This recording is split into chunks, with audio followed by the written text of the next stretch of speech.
Bapak-bapak, ibu-ibu, saudara-saudara kaum muslimin, rahimakumullah.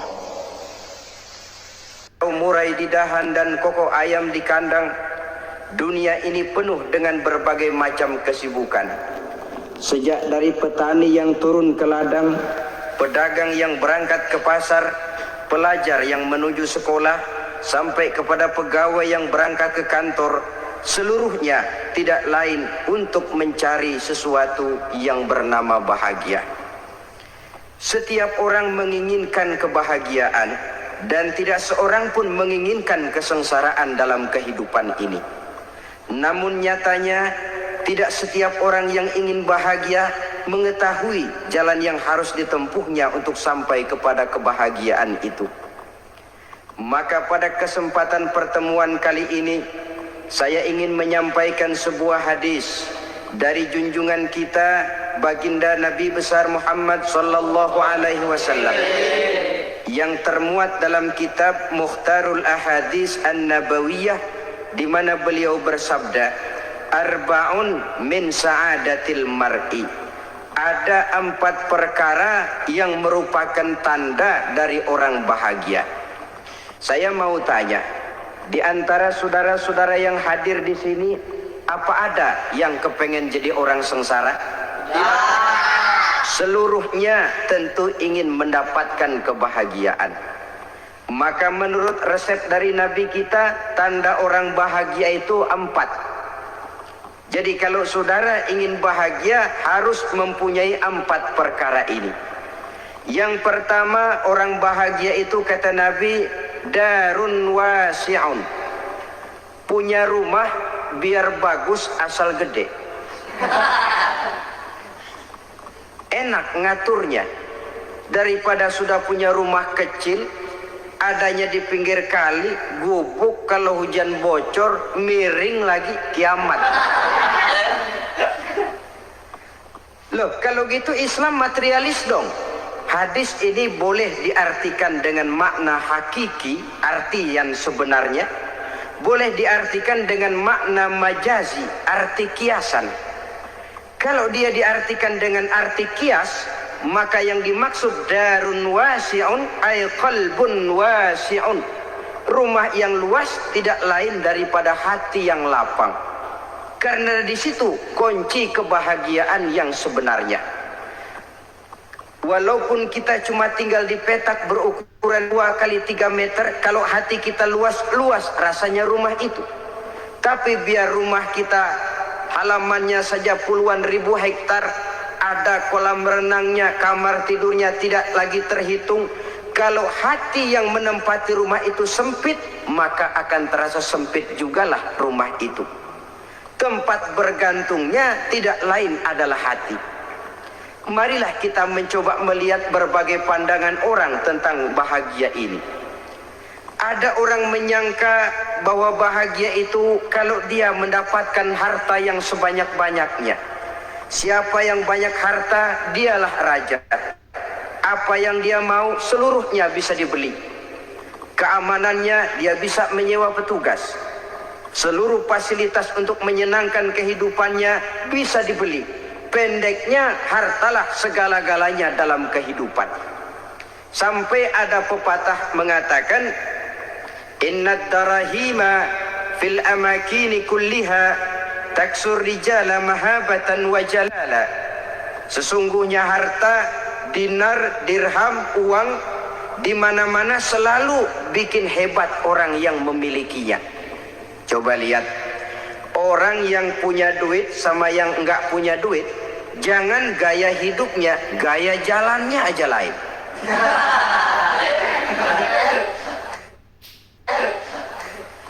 Wahia lisanun liman arada fasahatan, wahia silahun liman arada qitala.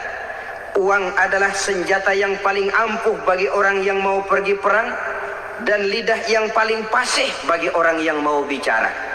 Kalau bicara dengan lidah macet, cobalah bicara dengan harta, lancar. Sampai ada pepatah demikian, segalanya bisa diatur dengan harta. Maka di kalangan orang yang berpandangan semacam itu, seluruh kegiatan hidupnya hanya terfokus kepada bagaimana mengumpulkan harta yang sebanyak-banyaknya. Tidak peduli halal haram, tidak kenal sore pagi siang dan malam, tidak sempat sujud, jauh dari agama, jauh dari kehidupan yang bersifat ruhaniyah, jauh dari Allah dan sebagainya. Sampai dalam Al-Quran dikelompokkan dalam kelompok yang dinamakan lumazah. Allazi jama'a malahu wa 'addadah yahsabu anna malahu akhladah. Mereka mengumpulkan harta sebanyak-banyaknya dan menyangka bahwa harta yang banyak itu dapat mengekalkan hidupnya, mengekalkan kekayaannya, mengekalkan kebahagiaannya. Saudara hadirin yang berbahagia, kalau pandangan hidup ini benar, artinya kalau harta memang merupakan satu-satunya hal yang dapat membuat orang bahagia, tentu di rumah mewah tidak akan pernah ada tangis derita. Tentu di satu tempat di mana fasilitas hidup serba menunjang tidak ada yang namanya penderitaan. Tapi suka dan duka, sedih dan gembira, senyum dan tawa adalah milik setiap orang, baik dia punya harta maupun dia tidak punya harta. Nyatalah bahwa harta semata-mata bukan merupakan jaminan bahwa orang akan bahagia, walaupun tanpa harta orang sulit untuk bahagia. Saya mau cerita, ada orang super kaya, namanya Aristotle Onesimus, raja tanker Yunani.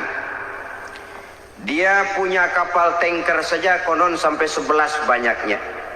Punya perusahaan penerbangan yang disebut Olympic Airlines. Punya hotel di berbagai kota besar di dunia ini, sejak dari New York, London, Paris, Rome dan sebagainya. Bahkan punya pulau yang dia namakan Pulau Scorpio. Ini kan namanya sudah kaya nggak tanggung-tanggung, punya pulau. Nah, dia punya 2 orang anak, yang satu laki-laki namanya Alexander, yang satu perempuan namanya Maria Onesimus. Seluruh harapannya tertumpah kepada anak lakinya Alexander ini, yang akan meneruskan usahanya, meneruskan kekayaannya, meneruskan dinastinya. Apa yang terjadi? Ternyata anak yang dia harapkan yang bernama Alexander ini mati muda dalam kecelakaan pada waktu dia olahraga. Apa olahraganya? Namanya olahraga anak orang kaya, golongan jet set. Olahraganya olahraga pesawat terbang. Jatuh, ya nggak kapungut, habis mati. Tinggal satu anak perempuannya, Maria Onesimus. Tapi anak perempuan ini juga malah urakan. Terakhir dia pacaran, bahkan kemudian kawin sama orang Rusia. Rupanya Aristotle Onesimus ini broken. Kekayaannya yang berlimpah ruah, perusahaannya yang begitu banyak, siapa yang akan meneruskan? Siapa yang akan menggantikan? Sampai kemudian dia mengurung diri di Pulau Scorpio dan mati di sana secara mengenaskan. Seorang multi jutawan, seorang yang super kaya, mati menyendiri di pulau sepi. Ibarat kata pepatah, anak ayam mati di lumbung. Bukan kekurangan makanan, keurugan makanan. Begitu kehidupan Aristotle Onesimus. Dan banyak orang-orang yang sudah demikian kaya sampai dibingungkan oleh kekayaannya sendiri. Telusurilah kehidupan David Rockefeller misalnya, Henry Ford misalnya, Adnan Khashoggi misalnya. Multi jutawan yang kadang-kadang dibuat keder oleh kekayaannya sendiri. Pantas ketika Imam Ali ditawarkan orang, "Ya Ali, kalau kepadamu disuruh pilih ilmu atau harta, kau pilih mana?" Ya jelas pilih ilmu dong. Kenapa? Pertama, ilmu kalau kita berikan kepada orang lain tambah. Tapi harta kalau kita berikan kepada orang lain kurang. Saudara punya uang 10.000, dibagi orang 5.000, jelas uang saudara berkurang. Tapi saudara punya ilmu diberikan kepada orang lain bisa, saudara pun makin mantap. Tidak lantas jadi bodoh karena ngajarin orang. Saudara bisa Fatihah lalu mengajarkan orang Fatihah. Orang bisa, saudara pun makin hafal. Tidak lantas setelah diajarin orang ilmunya hilang. Begitu datang dia minta orang, tolong ajarin saya Fatihah, udah habis, nggak ada.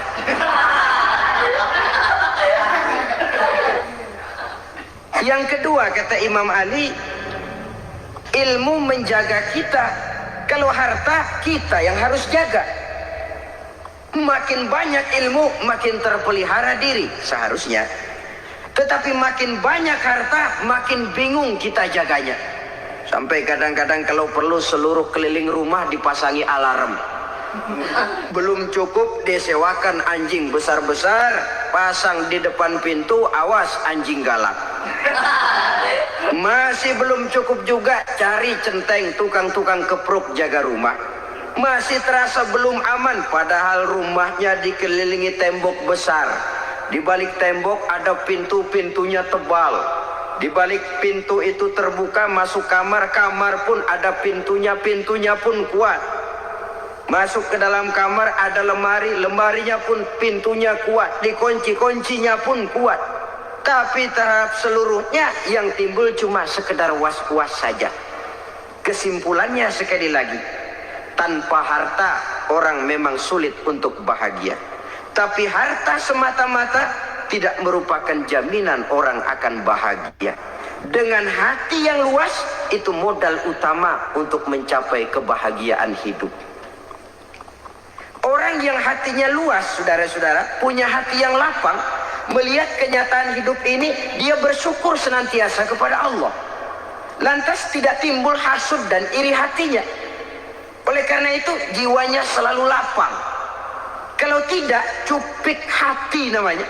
Dangkal pandangan, tidak senang melihat orang lain dapat nikmat, dan itu sering dijadikan contoh.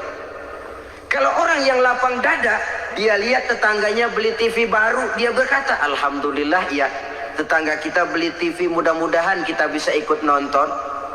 Lapang dadanya. Tapi orang yang sempit hati, lihat tetangga beli televisi, meriang. Enggak dia apa-apain, meriang.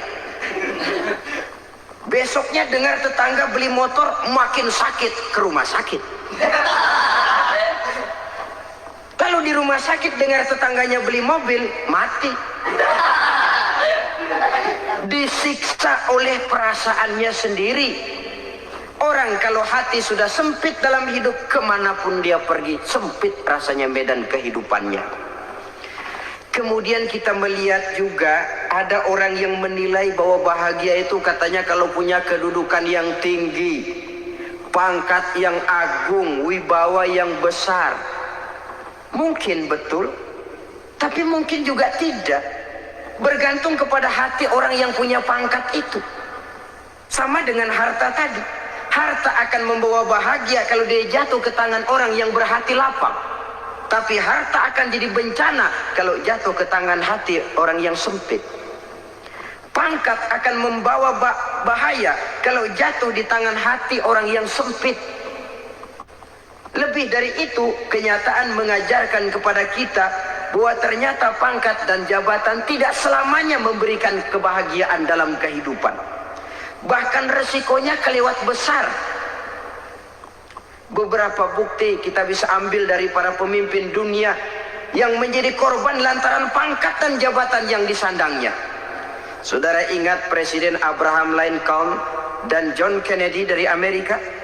Dibunuh orang. Park Chung-hee dari Korea Selatan, Ziaur Rahman dari Bangladesh, Anwar Sadat dari Mesir, terakhir Indira Gandhi dari India, menjadi korban dari pangkat dan jabatan yang disandangnya dari orang-orang yang tidak senang dia memegang jabatan itu. Dia akan mudah mengundang bencana. Sehingga pantas kalau seorang presiden terkemuka Amerika, Harry Truman namanya, dia mengatakan jabatan presiden itu, kata dia, seperti orang nunggang macan, naik macan. Harus kita taiki, kalau enggak dia bakal nerekam kita. Ngeri katanya. Adapun orang yang hatinya lapang, kalau dia menerima pangkat dan jabatan, dianggapnya itu satu kesempatan untuk berbuat baik. Tapi orang yang berhati sempit, menerima pangkat dan jabatan, bukan kadang-kadang menerima, malah berusaha setengah mati mencapai dengan segala cara. Kalau perlu jilat atas, jilat atas. Jadi golongan sumuhun dawu. Jadi kelompok kulon nuwun, yes sir, yang kerjanya cuma oke bos. Kalau perlu jilat atas, jilat atas. Kalau perlu injak yang bawah, injak yang bawah. Perlu sikut kiri kanan, sikut kiri kanan. Yang penting pangkat dapat, jabatan dapat.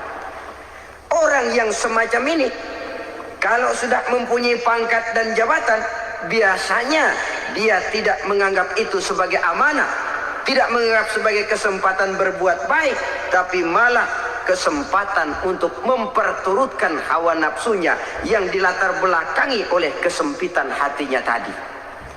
Apalagi kalau orang memperoleh pangkat karena banyak mengeluarkan uang. Seakan-akan pangkat dan jabatan itu sekarang macam proyek, pakai tender. Siapa yang berani bayar segini, naik. Nggak berani, minggir. Padahal logikanya, kalau orang mencapai satu jabatan karena banyak mengeluarkan uang, hampir bisa dipastikan bahwa setelah jabatan itu dia pegang, langkah pertama yang akan dilakukannya ialah berusaha bagaimana uang yang dia keluarkan supaya kembali. Ya paling kurang pulang modal dulu dong. Soal mikirin rakyat soal nanti, tapi ini modal harus pulang. Itu celakanya kalau orang memperoleh pangkat dan jabatan cuma karena banyak mengeluarkan uang. Jarang orang yang mempunyai keyakinan dan pandangan bahwa pangkat dan jabatan merupakan amanah. Jadi sekali lagi, pangkat dan jabatan mungkin saja membawa kebahagiaan kalau jatuh ke tangan orang yang berhati lapang. Tapi bisa jadi bencana kalau dia jatuh ke tangan orang yang mempunyai hati yang sempit. Dan lagi-lagi stresnya hati yang lapang. Lalu sebagian orang, saudara, ada yang berpandangan katanya bahagia itu kalau jadi orang terkenal, mempunyai popularitas, menjadi idola di kalangan remaja, di kalangan orang tua, di segala lapisan masyarakat. Padahal makin populer orang makin terikat dia. Ya kalau macam kita ini kan nggak punya nama, nggak populer, tengah malam buta mau nongkrong di warung Tegal aman. Tapi pangkat, jabatan, kedudukan, popularitas menyebabkan kita diikat dengan berbagai macam peraturan. Cuma mandi sama ke WC saja yang nggak dikawal.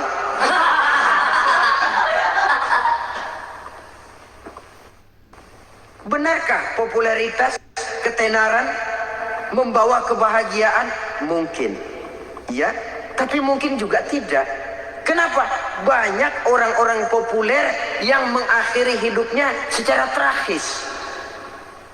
Kita ambil beberapa nama.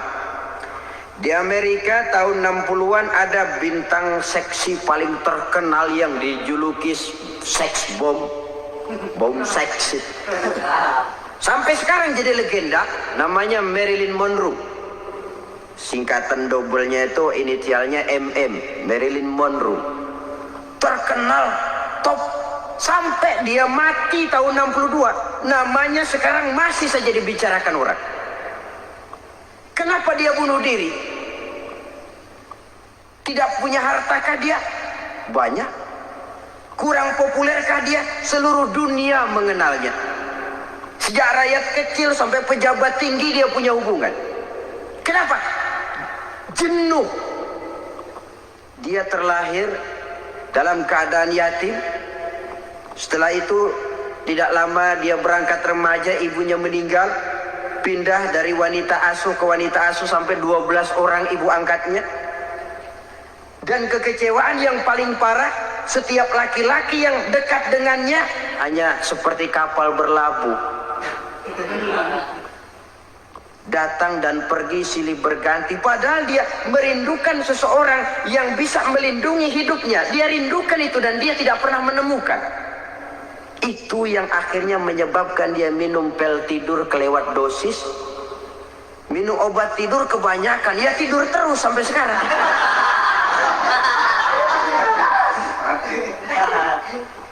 Dia mengakui, saya telah memiliki ketenaran, tapi saya tidak pernah hidup dalam ketenaran itu. Saya pandai main sandiwara, tapi saya ingin hidup dalam alam yang real sebagaimana umumnya orang. Itu yang dia rindukan. Menyusul jejak yang namanya Marilyn Monroe ini, Billie Holiday, saudara kenal tentu, di rumah sakit dirawat. Dia juga minum obat overdosis, mati lagi. Jimi Hendrix minum obat tidur overdosis kelewat batas, mati lagi. Lalu yang menghanyutkan diri di danau, Janis Joplin dan Brian Jones. Ini orang-orang populer, orang-orang terkemuka yang mengakhiri hidup secara tragis, bukan karena tidak terkenal, mungkin karena sudah saking terkenalnya. Contoh paling belakangan, Bruce Lee.